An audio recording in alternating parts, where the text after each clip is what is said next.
Hey guys, welcome back. DripCoach here with Drip and Farm for power. We don't trust, we verify and operate with integrity and transparency. Today we're diving into one of the more exciting and talked about topics in the crypto sphere, and that's Raoul's banana zone. Clearly identified by this picture he posted here that says we are here. If you're ready to discover why the next crypto boom could be just around the corner, according to Raoul, you know what to do. Smash that like and subscribe button, and we'll jump right into it.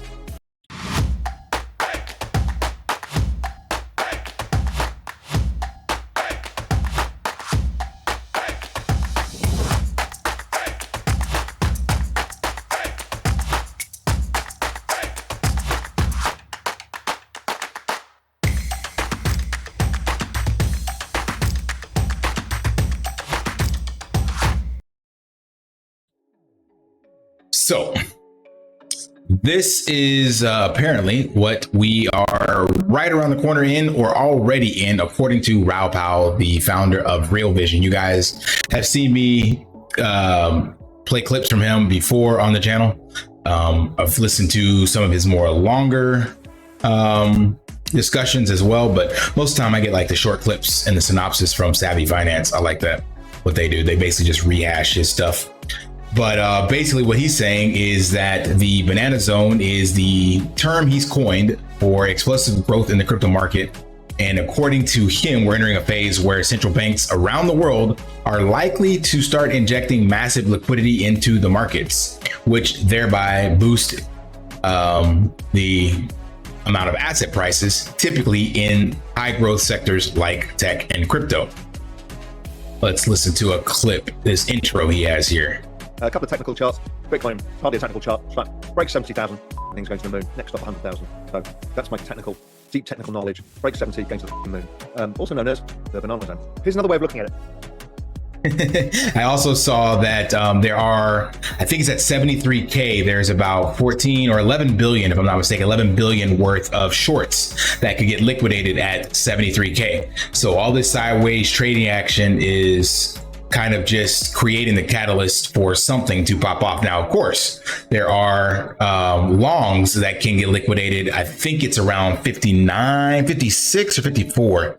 I don't have that data up with me right now. I looked at it before and was just going to rattle it off the top of my head. But either way, but from what Raoul is saying, it can only go one direction. There could be some longs liquidated before that happens, but we will have to see. So basically his analysis is rooted in the cyclicality of global liquidity.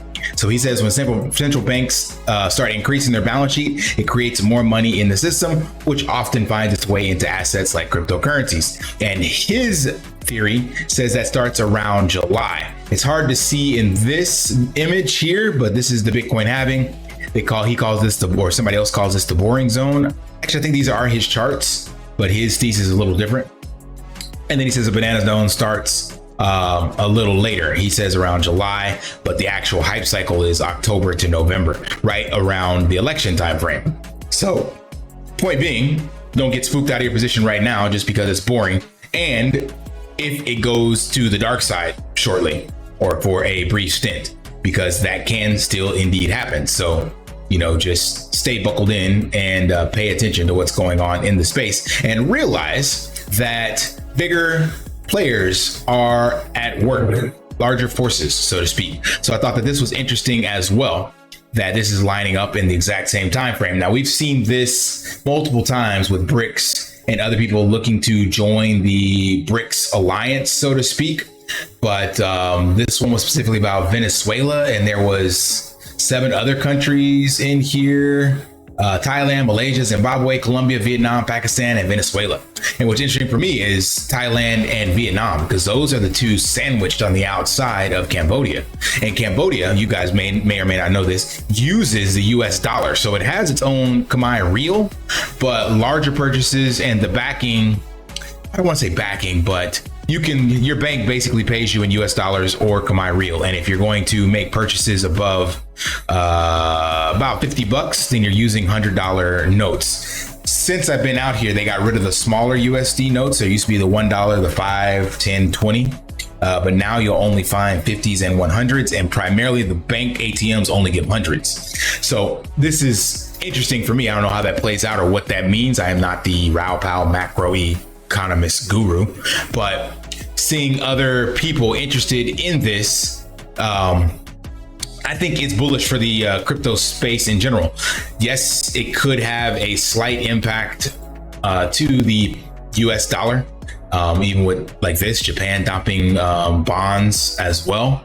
But there's also the talks of the US petrodollar becoming detached, with Saudi Arabia wanting to join BRICS, blah, blah, blah. Point being, to me, it's just like any kind of business. You need healthy competition, and the US has been the global reserve currency, and typically global reserve currencies, I think according to, it was Raoul and Michael Saylor, the average is about 100 years, 115 years that they last, 120, somewhere in there. And the US is reaching the end of that life cycle. So what this signifies to me is that these countries can't use their own currency. Like, none of them would stand by and let like the yen come in or the Brazilian real or anything like that. So what they would have to do is they would have to create a currency amongst themselves that they agree upon. And that the talks before, I think last cycle, had been about Bitcoin, but also like gold, physical gold. So I think this is also bullish for the entire crypto space. It would definitely cause some short-term issues, possibly, depending on how this works with trade and all that stuff. But to me, having another larger currency that's available for trade is just good in the long run. But obviously, politics involved, not everybody will see it that way. But if you are seeking safe haven in crypto, and that's why you're literally trading your crappy fiat for crypto, then you probably should be agreeing with that narrative as well. No one country controlling your destiny, essentially, with a infinite money printer is a good idea. So the sooner other countries get on board, like what El Salvador has done to adopt Bitcoin as their national standard, and then other countries doing stuff like this, that just expedites that train to remove that centralized authority. And it also, so there is a doom and gloom side of that, it does also enforce or expedite the central bank digital currency narrative as well. So either way, even with CBDCs getting introduced, that does also showcase the need for blockchain and all that stuff. So I think all in all, my thesis is that all of these things will just make the S-curve adoption of Bitcoin and crypto in general that much faster. So I don't see it as bad in the long run, especially because we're here now. So the point I'm getting on this video, to summarize everything, is that right now it may look boring and ugly, all in the red, but again, listening to smarter, brighter people in the space that do thousands and thousands of hours worth of research and put that stuff out there, and they're betting way more on this than we are. We are still in for a awesome crypto summer and a banana zone thesis. There's one other thing he mentioned in here, which I think is worth noting. Towards the end of this video, he said that altcoins are still have a cycle coming that will pump as well, and that he thinks the entire cycle is going to end up being 10 to 15 million in liquidity in totality for this cycle. So if you remember, the previous all-time high in the last cycle was around 3.2, 3.3 trillion. We'll just call it 3 trillion.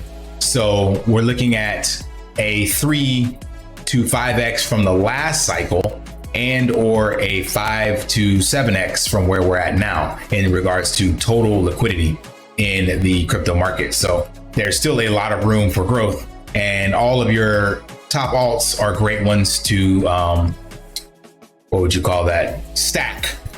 This one as well. I'm gonna do a separate video on this because, man, there's been a lot heating up on that. So that'd be a separate video. But anyway, that's all I got for this one. Smash that HBO special, help brother out, like, subscribe, comment down below.